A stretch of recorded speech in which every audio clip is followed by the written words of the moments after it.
Jim Rohn est l'un des pères du développement personnel. Il était le mentor personnel de Tony Robbins et a influencé d'autres grands noms comme Jack Canfield, Mark Victor Hansen et Brian Tracy.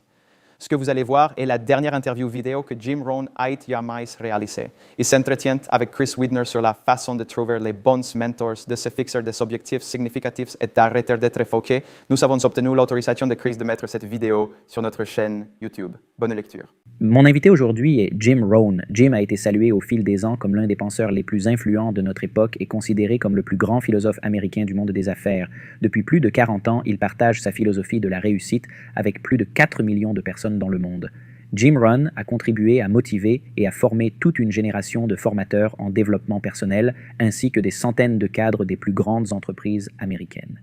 Il est un maître de la motivation, un auteur et une légende vivante. Bienvenue, Jim. Wow, Chris, merci beaucoup. Oui, c'est un plaisir de vous voir Je ici. t'emmènerai avec moi dans le monde entier. Présente-moi. Oui, c'est vrai. Alors, je voudrais vous demander, vous savez, nous parlions pendant que nous faisions la promo de la légende vivante. Et vous l'êtes vraiment. Vous avez eu une vie incroyable, une vie exceptionnelle, où vous avez pu influencer tant de gens. Comment êtes-vous passé de l'enfant que vous étiez à l'époque à la situation actuelle, où vous parlez dans le monde entier? Comment avez-vous commencé à faire cela? Vivre assez longtemps pour avoir la chance d'être une légende en fait partie, n'est-ce pas? Et voilà.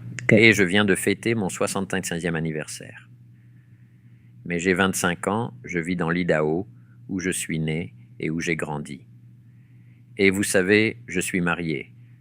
J'ai fondé une petite famille et j'ai du mal à payer mes factures. Mais vous savez, je travaille dur et je fais de mon mieux. Et puis vous avez entendu l'histoire. On frappe à la porte. Et il y a une petite scout qui vend des biscuits de scout. Et elle me fait une présentation incroyable. Les éclaireuses sont la meilleure organisation au monde. Tout le monde veut soutenir les scouts. Nous avons ces biscuits, seulement 2 $. Et elle m'a très poliment demandé d'acheter. Pas de problème. Je voulais acheter. Gros problème. Je n'avais pas 2 $ en poche. Vous savez, je ne suis pas démuni, mais mes poches sont vides. Je suis un adulte. J'ai 25 ans. J'ai fait 1 an d'université. J'ai une petite famille. Je vis en Amérique et je n'ai pas 2 $ en poche. Et je ne voulais pas lui dire cela. Alors, j'ai fait ce que je pensais être la meilleure solution. Je lui ai menti. Et j'ai dit, écoutez, j'ai déjà acheté beaucoup de biscuits pour les scouts. On en a encore plein à la maison qu'on n'a pas encore mangé. Elle a dit, oh, c'est merveilleux. Merci beaucoup. Et elle s'en va. Quand elle est partie, je me suis dit que je ne voulais plus vivre comme ça. Je veux dire, jusqu'où peut-on descendre en mentant à une éclaireuse? C'était donc l'un de ces jours que j'appelle le jour qui change votre vie. Lorsque j'ai vraiment pris l'engagement, j'ai dû commencer à chercher des moyens de faire mieux. J'avais toujours voulu le faire, mais je n'avais pas trouvé la personne ou les moyens.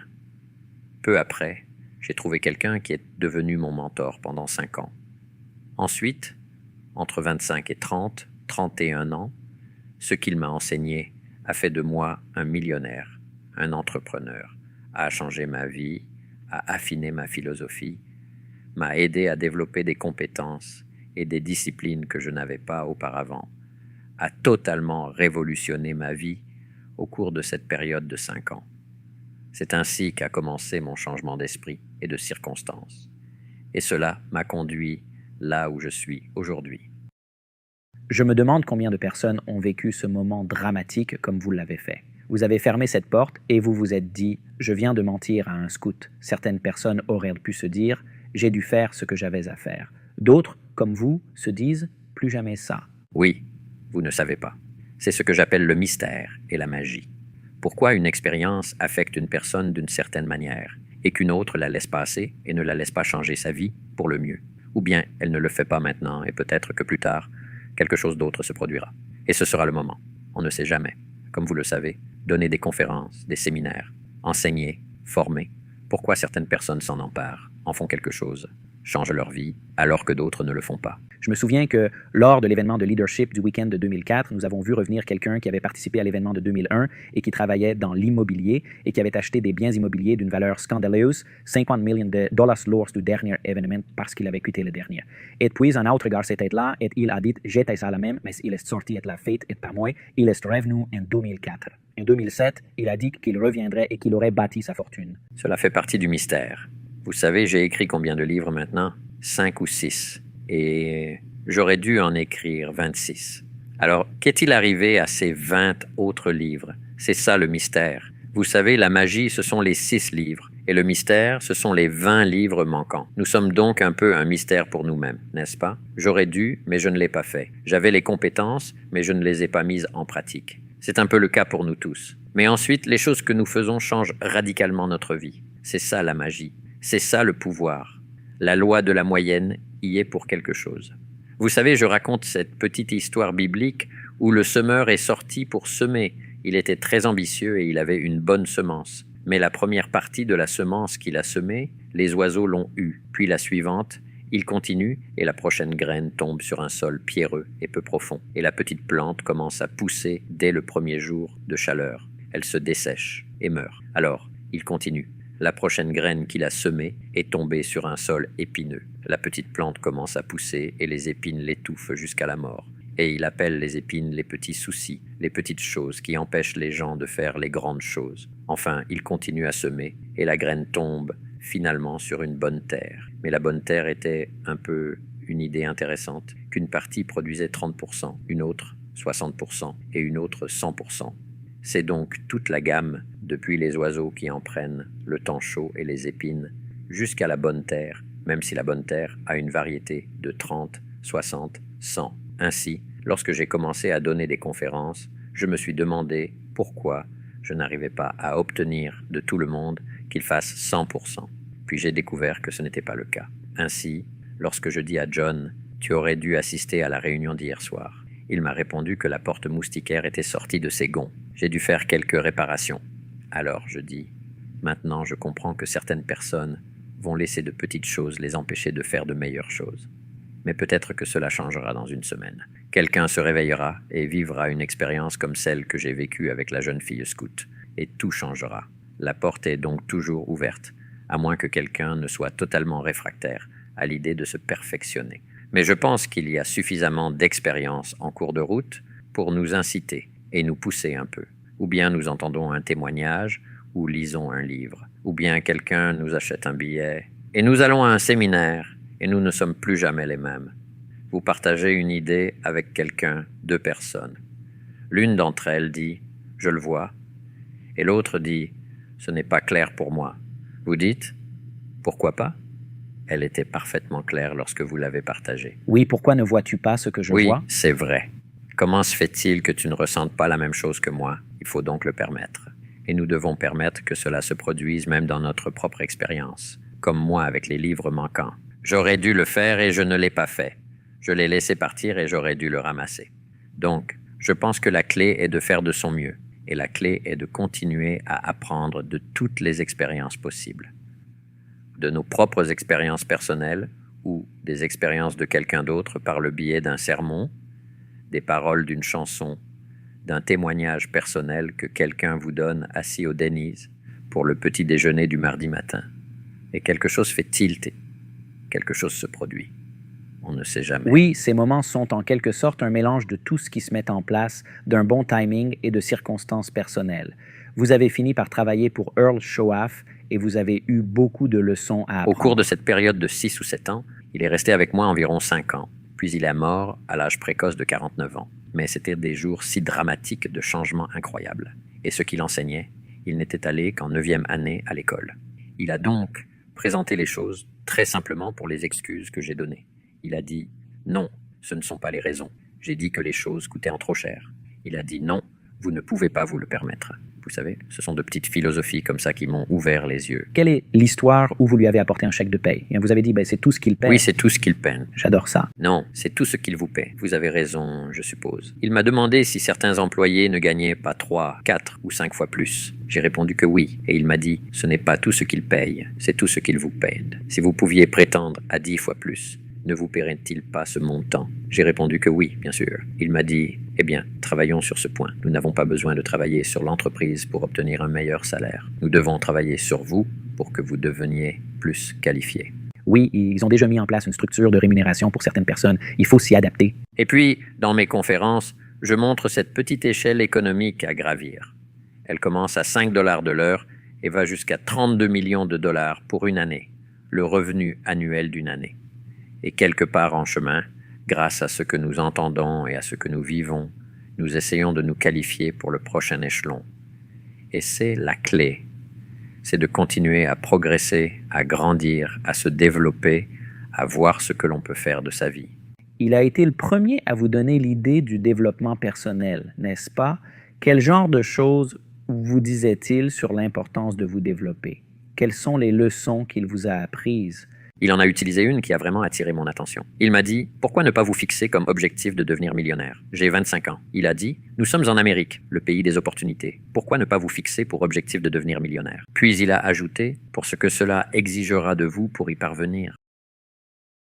Et je me suis dit que c'était une philosophie tout à fait différente. Se fixer comme objectif de devenir millionnaire pour la personne que l'on doit devenir afin de valoir 1 million de dollars. Puis il a ajouté qu'une fois que l'on est devenu millionnaire, on donne l'argent parce que ce qui est important, ce n'est pas ce que l'on a obtenu, mais la personne que l'on est devenu.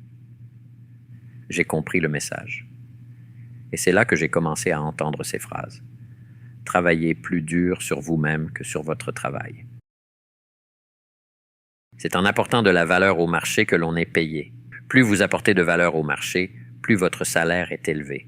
En outre, vous êtes payé pour ce que vous devenez. Un leader, un entrepreneur, un gestionnaire, quelqu'un qui a la capacité d'inspirer d'autres personnes. Ainsi, quelqu'un nous observe et nous dit « Travaillez plus dur pour vous-même que pour votre travail ».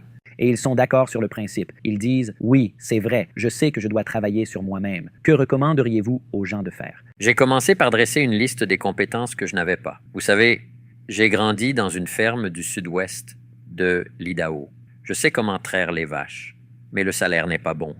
La première chose que j'ai faite, et j'ai commencé à temps partiel, c'est de me lancer dans une petite aventure commerciale pour trouver des clients. C'était dans le domaine de la santé et de la nutrition. Je croyais aux produits et on m'a appris à trouver un client.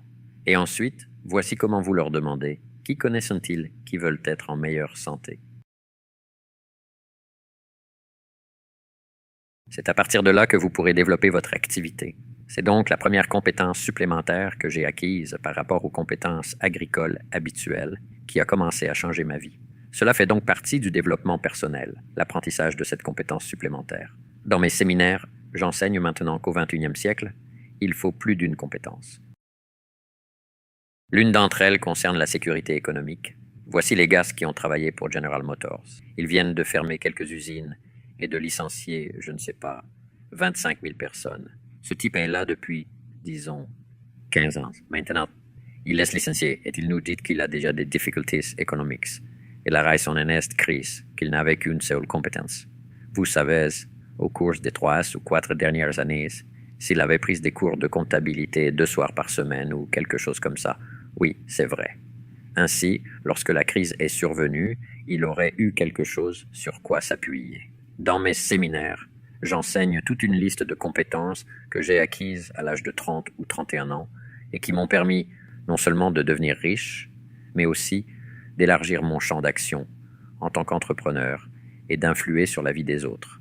Ensuite, je me suis lancé, bien sûr, dans l'enseignement et la formation. Mais ce n'est qu'une partie. J'ai appris la vente. J'ai appris à trouver de bonnes personnes. J'ai appris à faire travailler les gens ensemble.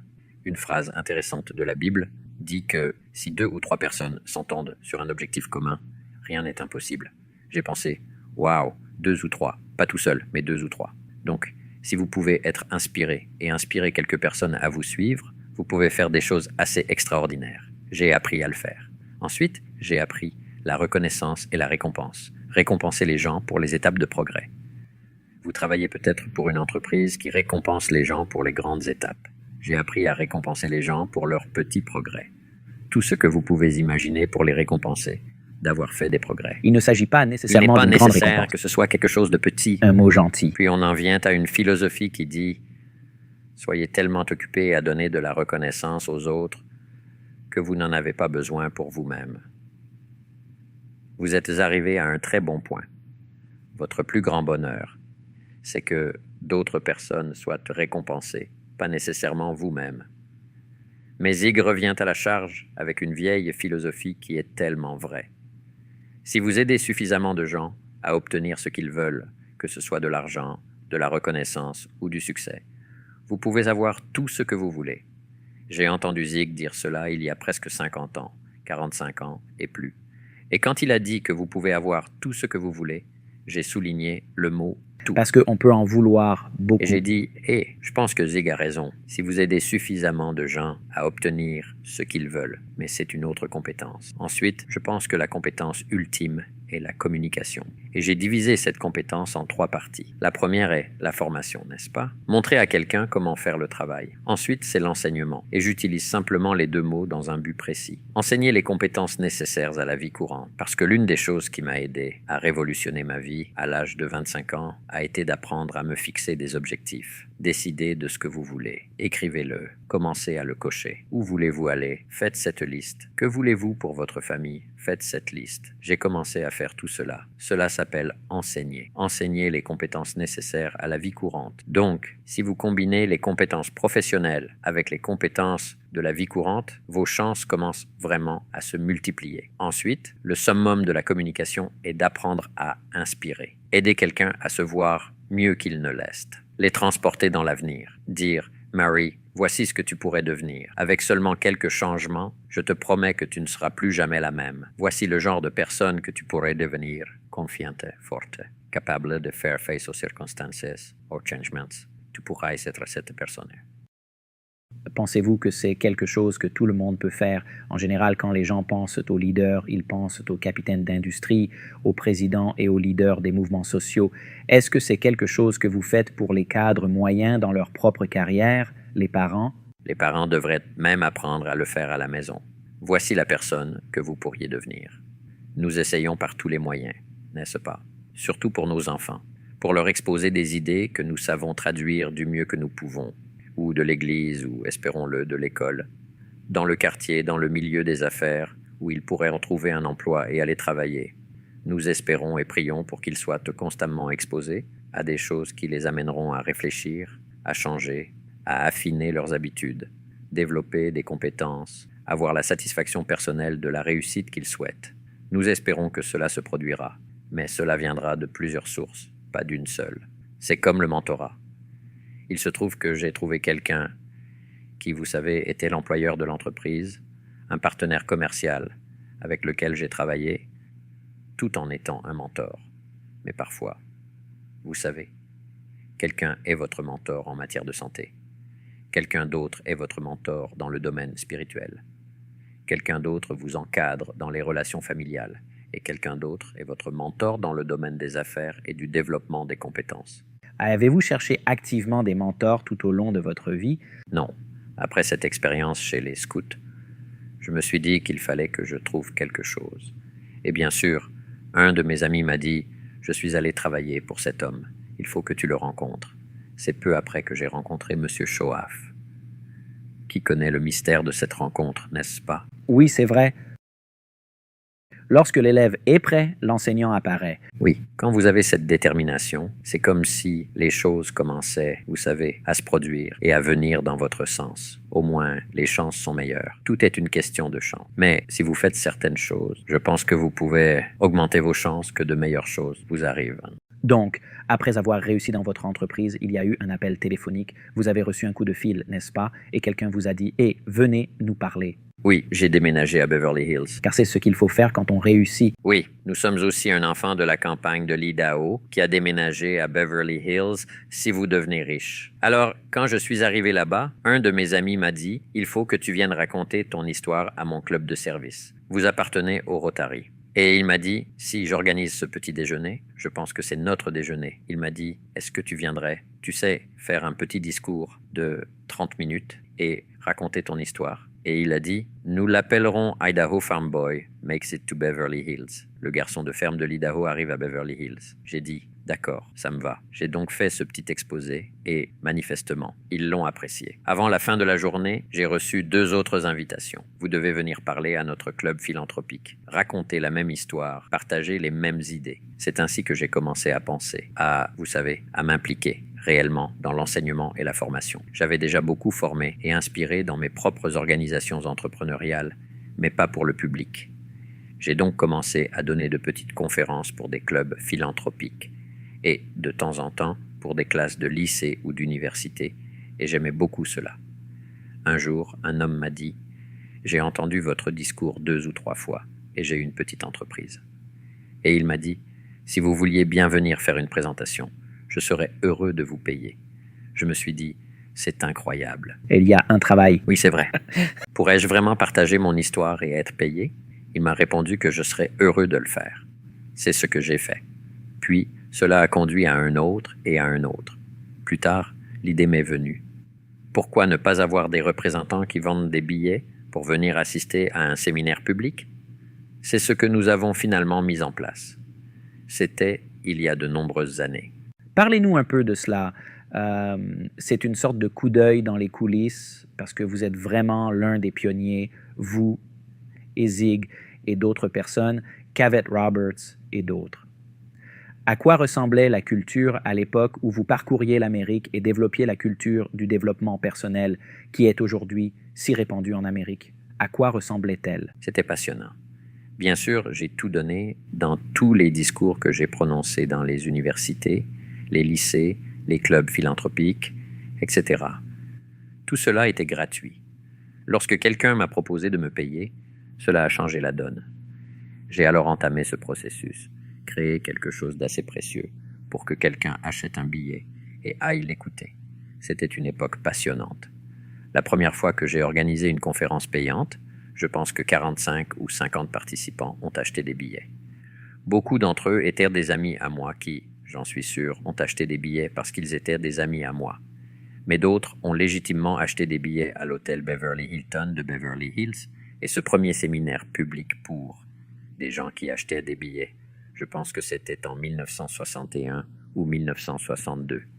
Et à partir de là, cela a commencé à se développer jusqu'à ce que j'en sois là aujourd'hui, à voyager dans le monde entier, à raconter mon histoire et à continuer à partager des idées. Mais c'était une époque fantastique. Earl Nightingale, c'est ça? Cela remonte au début. Napoleon Hill, avec ses séries de conférences, a probablement été l'un des premiers. Ils ont commencé à l'appeler le mouvement d'entraide. Puis est apparue l'expression développement personnel. Shoaf a parlé du développement personnel. Travaillez plus dur sur vous-même que sur votre travail, disait-il. Si vous travaillez dur dans votre travail, vous pouvez gagner votre vie, ce qui est très bien.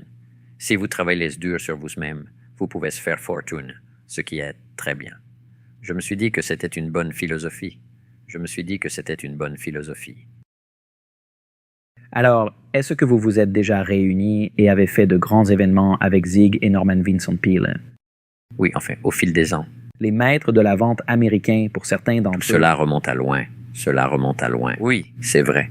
Je me souviens de la première fois que j'ai fait une conférence à plusieurs intervenants. Je crois que c'était à Saint Louis. Il y avait environ, 9, 10 000 personnes dans l'un des grands auditoriums. Zig était là, et moi aussi. Norman Vincent Peale était là, quelques autres. C'est à ce moment-là que Zig m'a dit, comme Jim Rohn, que tu devais faire attention et que tu devais vraiment être bon aujourd'hui dans ta présentation. Parce qu'il a dit, si 10 000 personnes se retournent contre vous, ce sera une journée difficile. Parole de sagesse. Ils m'ont intimidé. Je me suis donc levé pour parler et j'ai regardé les balcons, vous savez, et je me suis dit que je devais faire de mon mieux. Zig a peut-être raison. Si je ne me débrouille pas bien, je vais m'attirer les foudres de ces 10 000 personnes. Mais c'était un bon conseil. J'ai appris en cours de route à prêter plus d'attention au public. Au tout début, j'étais plus absorbé par ma conférence et ce que j'avais à dire. Vous savez, les gens auraient pu partir et je ne l'aurais probablement pas vraiment su. Mais j'en suis arrivé au point où je pouvais lever les yeux et, vous savez, savoir ce qui se passait dans le public. Est-ce qu'ils comprennent et est-ce que ça passe? C'est ce que j'enseigne maintenant dans certains de mes séminaires. Lorsque vous repensez à ces orateurs qui se démarquent vraiment dans votre esprit comme étant quelqu'un que vous avez admiré et respecté. Zig Ziglar était, vous savez, nous avons voyagé, nous sommes allés dans d'autres pays pour donner des conférences sur le même sujet. Earl Nightingale était unique, vous savez, une personne unique en son genre. Ses écrits, ses discours et ses conférences étaient captivants, intéressants, vous poussaient à écouter, à réfléchir. Et c'est tout ce que nous essayons de faire, n'est-ce pas? Et c'est tout ce que nous essayons de faire, n'est-ce pas? Le pasteur du dimanche matin, n'est-ce pas? Il veut juste partager des idées, faire réfléchir les gens sur leur vie. Comment affiner les choses spirituellement, ainsi que comment affiner les choses économiquement et personnellement. Nous avons tous besoin d'un peu de coaching, que ce soit en tête-à-tête ou dans le cadre d'un séminaire, d'une église ou d'une classe d'école du dimanche, quel que soit l'endroit où l'on se trouve ou que l'on partage des idées. Il y a toujours une chance de découvrir quelque chose à laquelle on n'avait pas pensé auparavant. C'est Chris Widner et j'espère que vous appréciez vraiment cette interview que j'ai réalisée avec Jim. Vous pouvez voir que c'était il y a peu de temps. Vous pouvez voir à quel point j'avais l'air jeune dans cette vidéo. C'était une chance inouïe de pouvoir travailler avec Jim Rohn, mais aussi de pouvoir l'interviewer. Et nous ne savions pas à l'époque que ce serait la dernière interview vidéo de Jim. J'espère que vous l'appréciez. La sagesse de l'une des plus grandes légendes. J'ai également mis à votre disposition des ressources extraordinaires pour les entrepreneurs. Il vous suffit de consulter les commentaires et les liens ci-dessous pour découvrir d'autres ressources formidables. Revenons donc à l'écoute de la grande sagesse du légendaire Jim Rohn. En 2004, au cours de l'été 2004, vous avez reçu le prix des maîtres de l'influence de la National Speakers Association et j'étais là pour assister à cette cérémonie. L'une des choses qui m'a vraiment étonné, c'est que on a demandé à la foule, qui comptait peut-être 200 ou 300 personnes, combien d'entre vous diriez que Jim Rohn a eu une influence significative sur votre vie? Combien d'entre vous diraient que Jim Rohn a influencé de manière significative votre vie ou votre carrière de conférencier? Près des 2/3 des mains se sont levées. Qu'en pensez-vous? C'est tellement extraordinaire par rapport à l'endroit d'où je viens, la campagne agricole du sud-ouest de l'Idaho. J'ai toujours la vieille ferme familiale qui surplombe la rivière Snake, où je fais un peu de vin et quelques cultures, et où je mène la belle vie. Mais c'est extraordinaire. L'une des plus belles expériences, et vous m'avez déjà entendu le dire, c'est lorsque quelqu'un met votre nom dans son témoignage. Voici la personne qui m'a trouvé. Voici la personne qui m'a fait démarrer. Voici la personne qui ne m'a pas laissé partir. Elle m'a donné plus de raisons de rester que de partir. Voici la personne qui a cru en moi jusqu'à ce que je puisse croire en moi-même. Et puis, ils ont mentionné votre nom. C'est une chose importante. Ça ne s'achète pas avec de l'argent. Il faut le mériter. Ce qui est extraordinaire pour moi maintenant, c'est d'aller en Russie et de donner des conférences. J'ai commencé à donner des conférences en Russie il y a 12 ans. J'ai commencé à donner des conférences en Russie il y a 12 ans. J'y retourne maintenant et quelqu'un me dit qu'il y a 12 ans, voici ce qui m'est arrivé, à moi et à ma famille. Je veux vous présenter quelques personnes. J'ai contribué à changer leur vie depuis que vous avez changé la mienne. C'est tellement extraordinaire.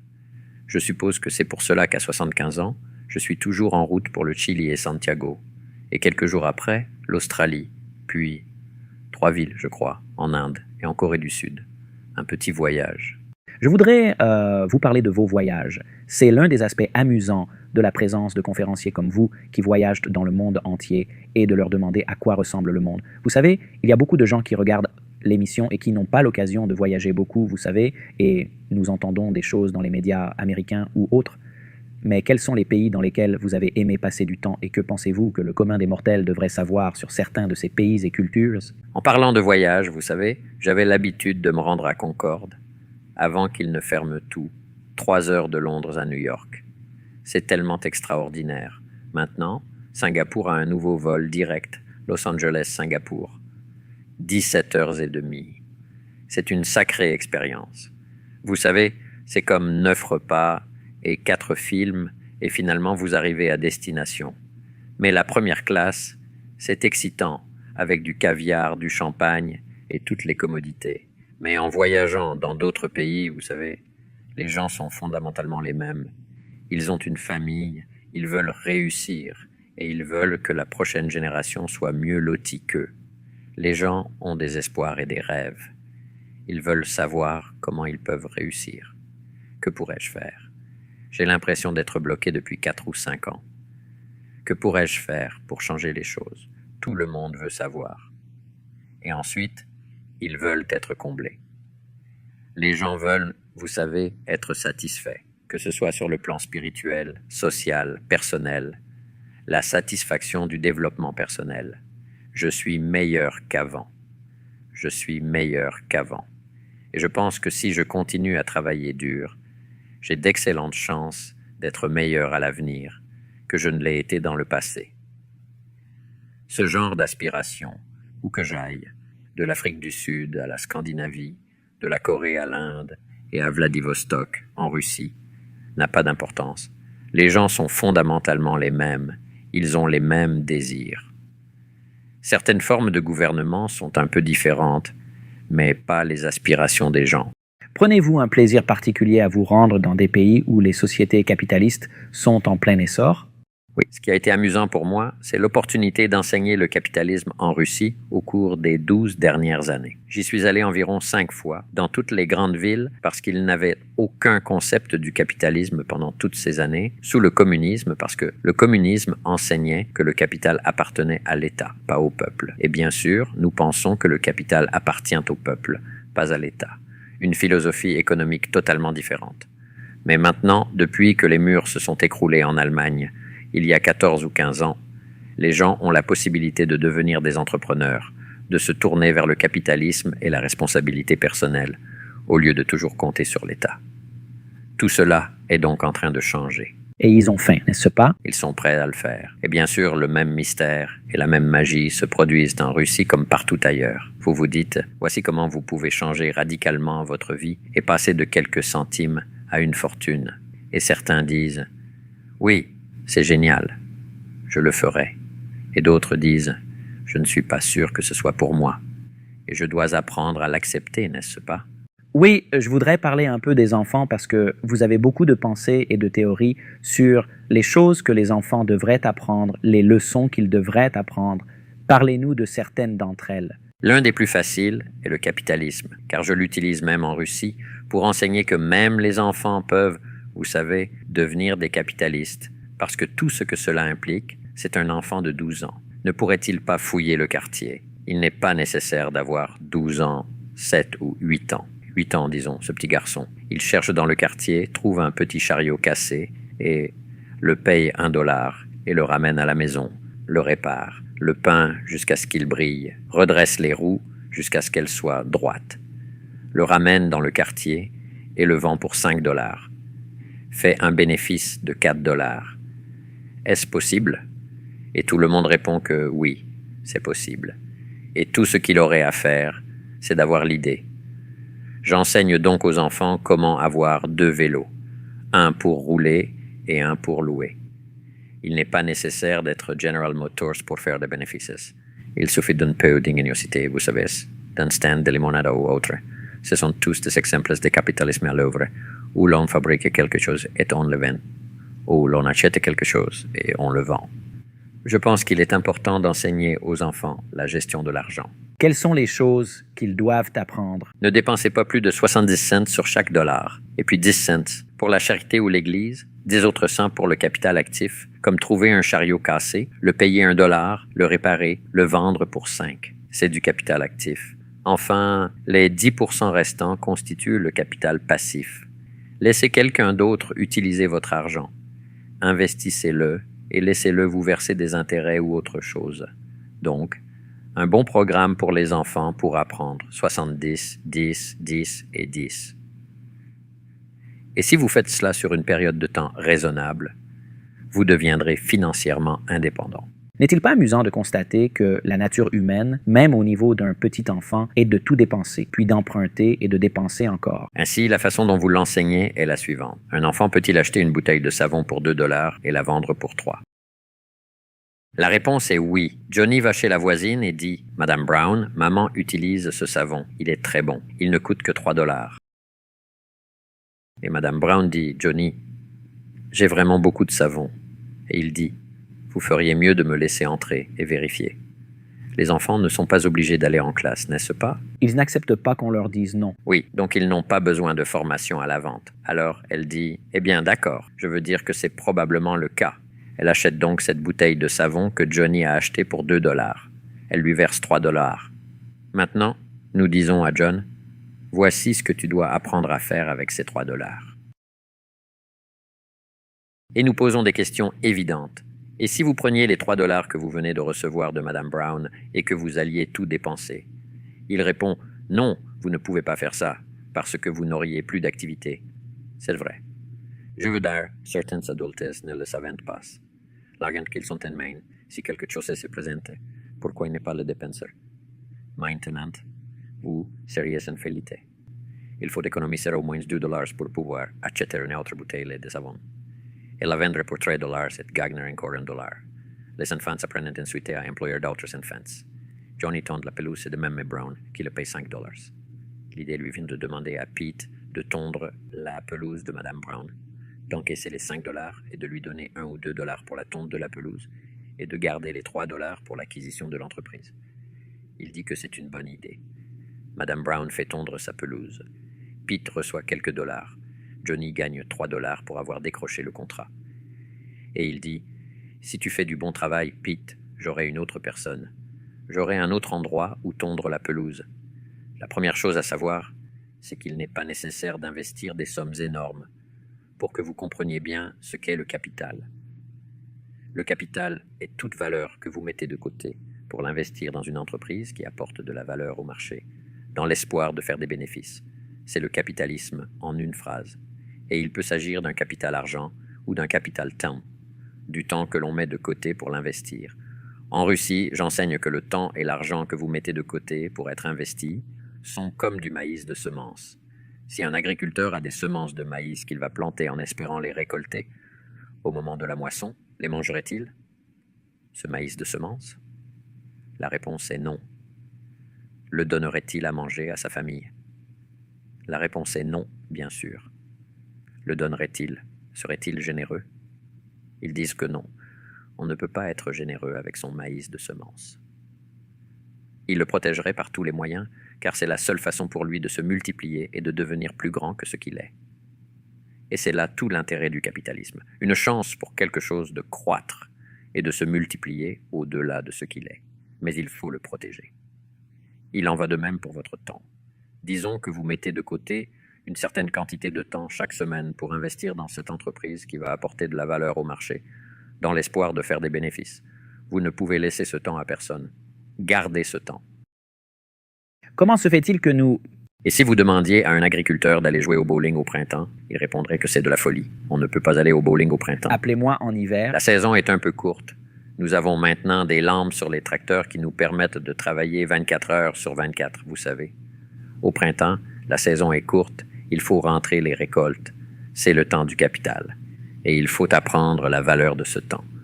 Il est si facile de laisser quelqu'un vous voler le temps que vous devriez investir. Pourquoi laissons-nous les gens nous voler notre temps? Parce que cela semble universel. Je ne sais pas. C'est juste qu'on ne le met pas en place et, vous savez, on ne s'y tient pas. C'est comme perdre du temps pour beaucoup de choses. Il y a des années et des années, j'ai demandé à un jeune homme, parce que je savais qu'il regardait beaucoup la télévision. Je lui ai demandé combien coûtait sa télévision. Il m'a répondu 400 $. Je lui ai dit, vous avez vraiment mal calculé.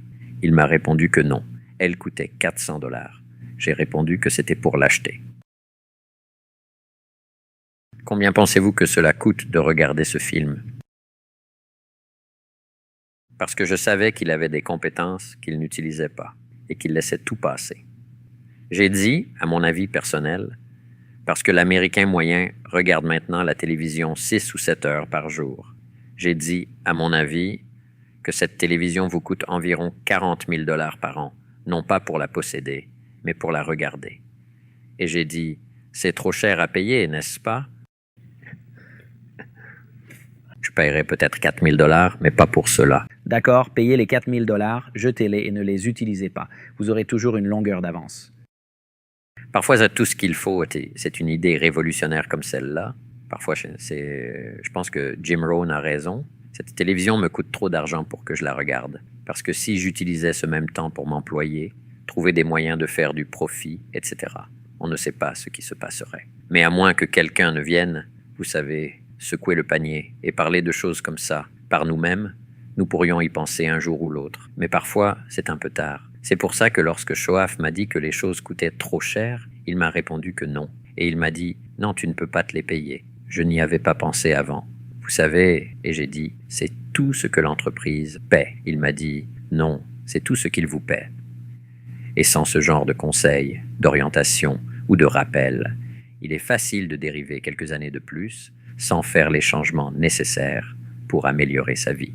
Et il vous renvoyait la responsabilité. Toujours. Il s'agit toujours de vous. Il m'a dit, vous travaillez depuis 6 ans. J'ai quitté l'école à 19 ans. J'ai maintenant 25 ans. Ça fait 6 ans. Il m'a dit, ça fait 6 ans que tu travailles. Comment ça se passe? J'ai répondu que ça n'allait pas très bien. Il m'a dit, je vous suggère de ne plus faire ça. Il a dit, voulez-vous répéter les 6 prochaines années comme les 6 dernières? J'ai répondu, pas vraiment. Il m'a demandé si je voulais révolutionner les 6 prochaines années par rapport aux 6 dernières. Et j'ai dit oui.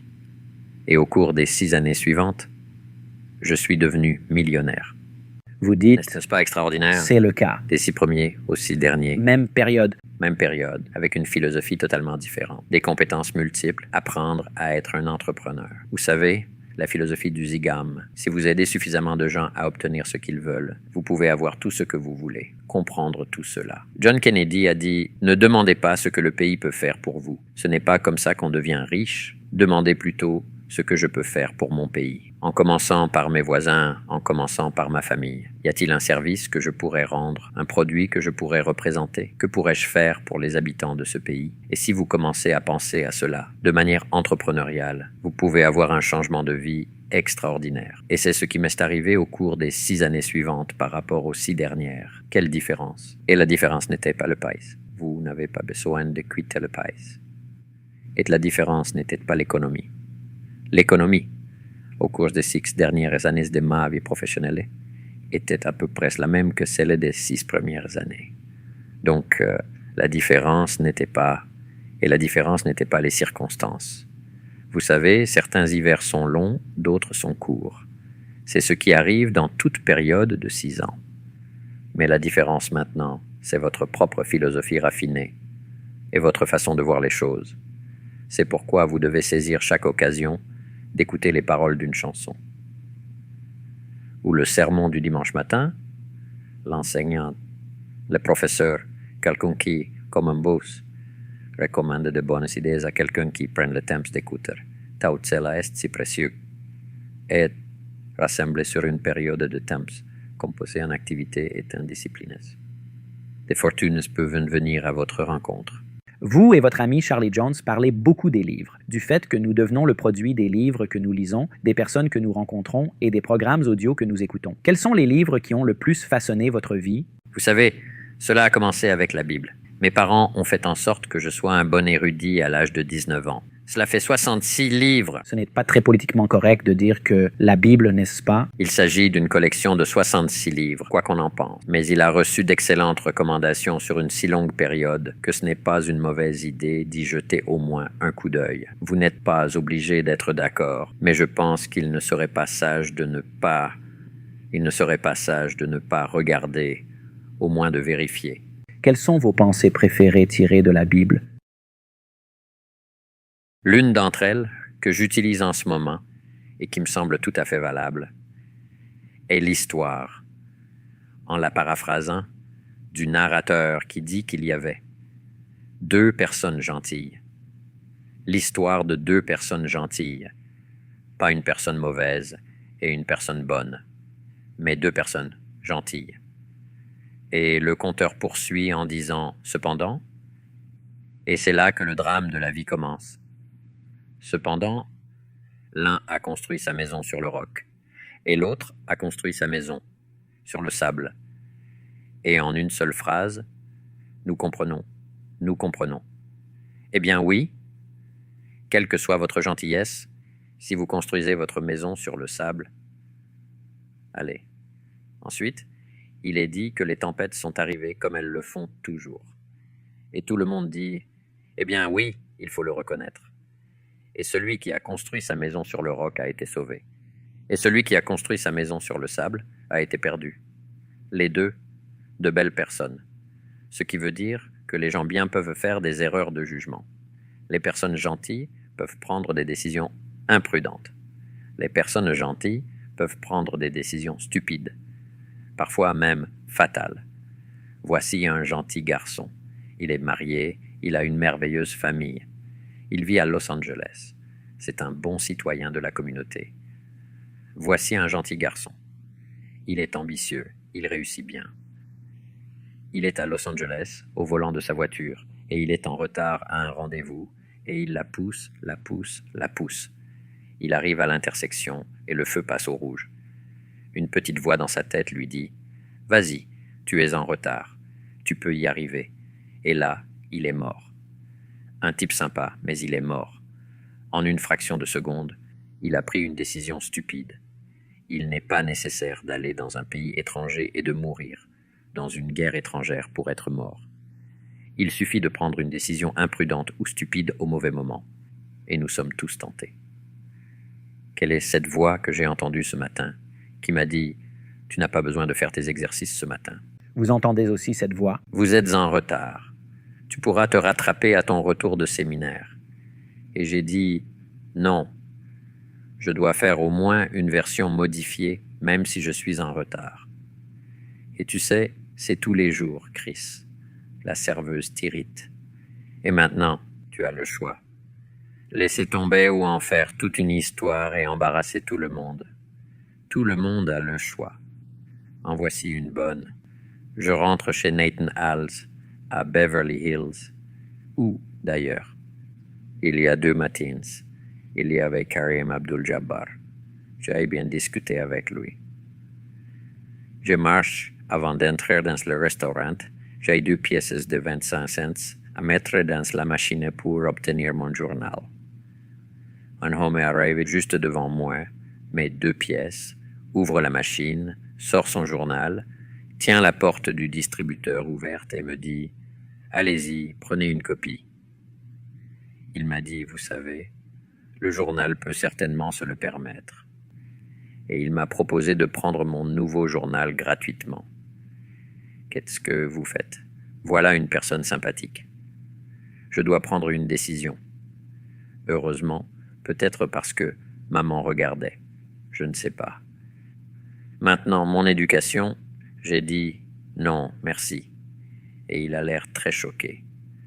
J'ai dit « Ok », j'ai fermé la porte, j'ai mis mes 2 pièces et j'ai eu mon journal. Parce que la clé, c'est que si vous prenez le journal gratuit, ça peut vous affecter pour le reste de la journée.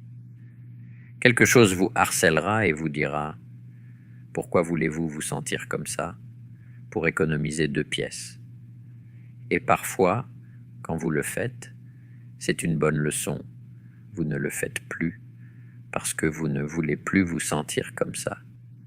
Cela signifie que peut-être, en partie, c'est la façon dont vous avez été élevé, n'est-ce pas? Ces petites questions morales que vous vous posez. Et la culpabilité peut être un bon professeur. Oui, c'est vrai. Certains vous harcèlent en vous disant « Je ne veux pas me sentir comme ça ». Et peut-être qu'ils vous harcèlent pendant toute une semaine. Et vous vous dites « Waouh, pour 2 minables quarts d'heure, je me suis pris le journal gratuit. Plus jamais ». Mais bien sûr, la prochaine fois que nous sommes tentés à nouveau. Cela ne veut pas dire que la tentation disparaît. Nous devenons un peu plus forts pour dire oui au côté positif. Parce que c'est ainsi que je veux vraiment vivre ma vie. Après la Bible, quels sont les autres livres que vous recommanderiez aux gens de lire et qui ont façonné et influencé votre vie? Vous savez, j'aime beaucoup Shakespeare. Penser et devenir riche a changé ma vie. L'homme le plus riche de Babylone m'a aidé à devenir millionnaire à 31 ans. Ensuite, j'étudie beaucoup l'histoire. Durand, Will et Ariel. Durand ont écrit tous ces livres sur l'histoire. J'en ai parcouru quelques-uns. Un livre que j'ai obtenu et qui m'a aidé à jeter les bases de ma propre bibliothèque est un livre intitulé « Comment lire un livre de Mortimer Adler ». Dans ce livre, il dresse une liste de ce qu'il considère comme les meilleurs livres jamais écrits. Et je m'en sers comme d'une sorte de pièce maîtresse pour ma bibliothèque. Avez-vous déjà rencontré David Schwartz, La magie de voir grand? Non. Je n'en ai jamais rencontré. C'est un bon livre. Oui, un livre formidable. Ouais. Et puis il y a un livre qu'il y a des années quand j'avais la vingtaine, As a Man Thinketh de James Allen, où chaque phrase est presque comme un séminaire entier. Petit livre court. Oui, mais dynamique. Et son effet. Devenez un bon lecteur, je le dis maintenant dans mes séminaires, n'est-ce pas?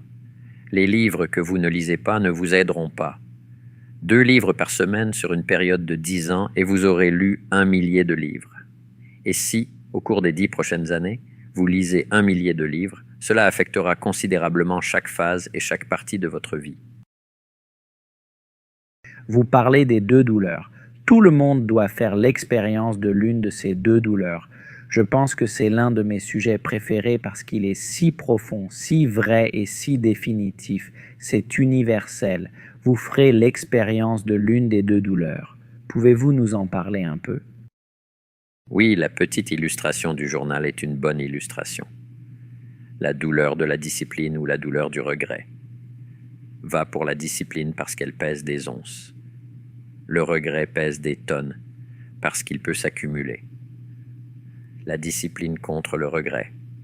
La discipline peut être douloureuse, mais le regret est généralement une accumulation qui peut devenir écrasante. Alors mieux vaut se discipliner maintenant. Mais c'est vrai dans la vraie vie. Si vous vous disciplinez pour planter au printemps, vous avez une chance de multiplier les récoltes à l'automne. Ce que vous ne plantez pas ne se multiplie pas. Ce que vous négligez. J'ai négligé d'acheter à mon ami il y a 8 ans. Il m'a offert ce petit, minuscule appartement, une chambre à coucher.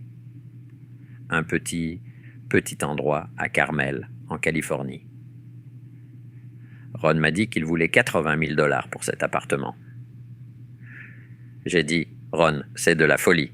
Personne ne va payer 80 000 $ pour cet appartement. Il m'a dit, d'accord. Si vous changez d'avis, faites-le moi savoir. Je suis prêt à vendre. Et il l'a mis sur le marché l'année dernière, vers la fin de l'année, pour 650 000 $. Vous savez, c'est l'une des fois où j'aurais dû écouter le côté positif de la voix qui disait « Pourquoi ne pas acheter ?» Et il l'a gardé pendant encore 8 ans. Alors, dans ses prières tous les soirs, avant de s'endormir, grâce au bon Dieu, je n'ai pas acheté ce condo de 80 000 à 650 000 $. Il y a des leçons à tirer, n'est-ce pas? J'aurais pu, j'aurais dû. Je prendrai de meilleures décisions à l'avenir. C'est le meilleur conseil que l'on puisse avoir. Qu'il s'agisse d'une perte de temps que nous pourrions améliorer ou autre, pourquoi ne pas le faire? Ensuite, je pense que l'une des plus grandes joies pour moi, et bien sûr je l'ai fait maintenant, c'est devenu une entreprise, c'est de transmettre et de partager des idées avec d'autres qui ont profondément affecté votre vie personnelle. C'est une grande joie que je le fasse à Novosibirsk, en Sibérie, ou en Afrique du Sud, en Inde ou n'importe où dans le monde. L'opportunité que si vous dites quelque chose de suffisamment unique pour que cela puisse affecter la vie de quelqu'un ou commencer le processus d'affecter la vie de quelqu'un, c'est une expérience impressionnante. Oui, vous avez une liste de choses que les gens devraient faire. Tout le monde devrait...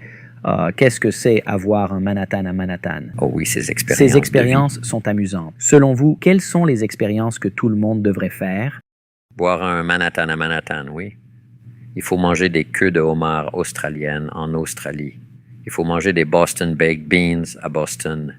Les oignons de Maui sont délicieux, mais il faut les manger à Maui. C'est bien meilleur que les oignons de Walla Walla. Je préfère manger des oignons. Si vous devez manger des oignons, Maui est meilleur que Walla Walla. C'est une liste amusante à faire. Il faut boire le Canada sec au Canada. Si vous réfléchissez assez longtemps, vous pouvez arriver à une bonne liste et dire « Hé, ça ressemble à des expériences que j'aimerais vivre. » Comment occupez-vous votre Il temps? faut avoir une fronde de Singapour à Singapour. Singapour, oui. Oui, j'y suis allé il y a juste 3 ou 4 mois. Singapour. Oui, c'est une liste amusante et il suffit de les découper.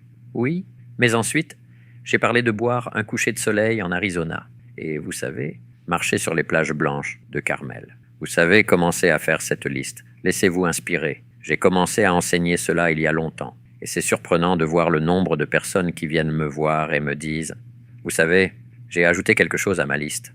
Je travaille sur la liste. Vous savez, il y a 20 ans, quand je vous ai entendu dire cela, voici quelques-uns des endroits où je suis allé. Je n'y serais probablement jamais allé si je n'avais pas entendu votre séminaire. C'est passionnant. Il faut avoir une grosse patate de l'Idaho en Idaho. Vous y consacrez un peu de temps. Vous pouvez en avoir un à Beverly Hills, et c'est bon. Mais vous savez, faites le voyage. Oui, juste pour dire, vous savez, j'ai mangé une grosse patate de l'Idaho dans l'Idaho.